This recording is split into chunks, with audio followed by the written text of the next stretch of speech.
जय हिंद साथियों। बच्चे आज बात करने वाले हैं हम लोग सीआरपीएफ एससीएम की, जिसकी आंसर की आप उम्मीद है कि चेक कर चुके होंगे। आंसर की अभी फिर से रिसीव्ड आंसर की आई है, मतलब दोबारा से आंसर की आई है। उम्मीद है कि सारे के सारे धुरंधरों ने चेकआउट कर लिया होगा। अब आंसर की आने के बाद आपके मन में एक डाउट चल रहा है सर कि इसका जो टाइपिंग टेस्ट है सर, इसका जो कट ऑफ है वो रिजल्ट है कब आने वाला है, ये सारे डाउट आपके माइंड में चल रहे हैं। तो बच्चे आपको क्लियर तरीके से एक बात बतानी है कि अगर आप इंतज़ार कर रहे हैं कि कट ऑफ के बाद हम टाइपिंग टेस्ट की, मतलब कि रिजल्ट आने के बाद टाइपिंग टेस्ट की तैयारी करेंगे, तो ये बहुत बड़ी गलती कर रहे हैं आप। टाइपिंग टेस्ट की तैयारी पहले से ही करते रहिएगा। सर अगर आप टाइपिंग सीख लेते हैं तो कोई भी इससे दिक्कत होने वाली नहीं है, क्योंकि मान लीजिए कि अगर आपका इस वैकेंसी पे नहीं होता है तो अगली कोई भी वैकेंसी पर आपका तो होना ही है। इसलिए टाइपिंग को पहले से ही क्लियर करके रखिएगा। अगर आप सीख लेते हैं आज के समय में सर कंप्यूटर का थोड़ा सा नॉलेज, टाइपिंग वगैरह का नॉलेज तो होना ही चाहिए। और अगर आप सोच रहे हैं कि हम रिजल्ट आने के बाद सीख लेंगे तो ऐसा बिल्कुल भी नहीं कर पाएंगे बच्चे। बहुत सारे धुरंधर बाहर हो जाते हैं इससे टाइपिंग टेस्ट से, इसलिए आपको सीख कर रखना है। चलिए अब बात रही सर कि हमारे इसकी कट ऑफ कितनी जाने वाली है, कितनी इसकी फाइनल कट ऑफ रहने वाली है, टाइपिंग के लिए कितने पर बुलाने वाला है, इस बात को यहाँ से डिस्कस कर लेते हैं। सबसे पहली बात तो जितने भी साथी, जितने भी धुरंधरों को लग रहा है कि सर मेरा हो जाएगा, आप सभी को पता रहता है कि अगर आप देखते रहते हैं, आप जितने से आप जान रहे हैं कि इतनी जो प्रीवियस ईयर पर कट ऑफ गई थी उसके आसपास अगर आप जा रहे हैं तो आपको लगने लगता है कि मेरा हो जाएगा और आप उसकी तैयारी ज़बरदस्त तरीके से करते रहिए।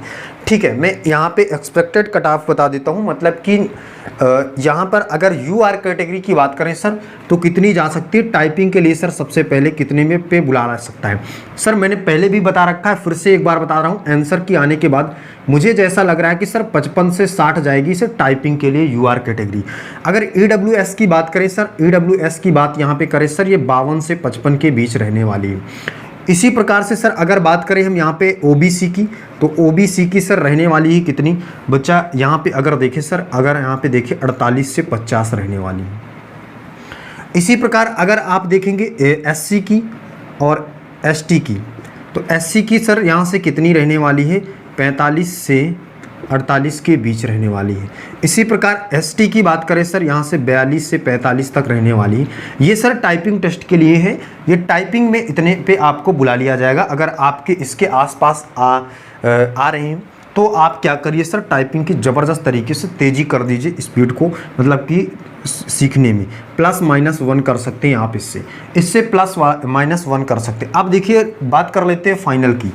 जो आपकी सर ये टाइपिंग के लिए आपको बुलाया जाता है, इससे फाइनल में क्या रहेगा सर, कम से कम आपके 5 से 6 नंबर का अंतर देखने को मिलेगा। जैसे यहाँ पे 55 से 60 है, तो यहाँ से सर आपको देखने को मिलेगा कि यूआर कैटेगरी में सर कितनी रहने वाली है फाइनल कट ऑफ। अगर आप देखें तो ये 60 से 65 तक आपको जा सकती है। ठीक है सर। इसी प्रकार सर अगर ईडब्ल्यूएस की बात करें तो ये कितनी रहने वाली है सर, ये 62 से 65 रहने वाली है। इसी प्रकार ओबीसी की अगर बात करें सर, ओबीसी में कितनी रहने वाली है, तो ये कितनी रहने वाली है, ये 55 से 60 रहने वाली है फाइनल कट ऑफ में। इसी प्रकार से एससी और एसटी की कितनी रहने वाली, एससी और एसटी की भी कितनी रहने वाली है। अगर यहाँ से आप देखेंगे तो सर 50 से 55 रहने वाली है इसकी, और एसटी की कितनी रहने वाली है, तो इसकी 52 से 55 रहने वाली है। ठीक है सर, ये आपकी एक्सपेक्टेड कट ऑफ हो सकती है बच्चे, +-1 आप कर सकते हैं दोनों में से। अगर आपके इतने से के बीच में बन रहे हैं तो आप टाइपिंग की ज़बरदस्त तरीके से तैयारी करिए। और वैसे तो मैंने बता दिया है कि अगर आप एग्ज़ाम दिए हैं, अगर आप एग्ज़ाम दे रहे हैं, तैयारी कर रहे हैं, तो आपको टाइपिंग आनी ही चाहिए, क्योंकि सर आज नहीं तो कल आपका सिलेक्शन होगा ही। और फिर आप अगर सोचें कि हम रिजल्ट आने के बाद सर इसकी तैयारी कर लेंगे, तो ऐसा बिल्कुल भी नहीं कर पाएंगे साथी, क्योंकि वहाँ पे जितने भी साथी होते हैं उस बहुत सारे बच्चे टाइपिंग टेस्ट से ही बाहर होते हैं, और किसी से बाहर होने की संभावनाएं कम होती हैं। टाइपिंग टेस्ट से बहुत सारे बच्चे बाहर होंगे।